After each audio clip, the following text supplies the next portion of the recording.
Voluntaryo yang sinuko at may piyansa iporak Mayor Jaime Jingcapi linyang Martis, December 2, King Pasig Regional Trial Court kaugnay ning arapan na 7 counts ning kasong graft. Kaya bereng kayang abogado may piyansa Capi la kabilugang 630,000 pesos.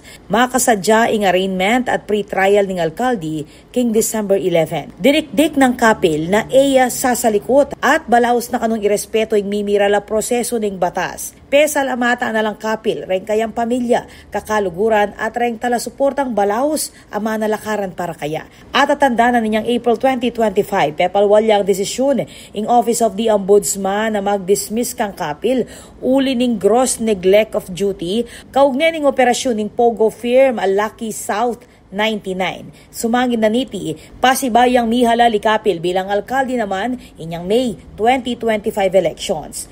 Manatili ang mahinahon ng alkalde king pamanarap king kaso at pepa siya ging tiwalang maging masala reng issue king gustong panahon kapamilatan ning legal a proseso.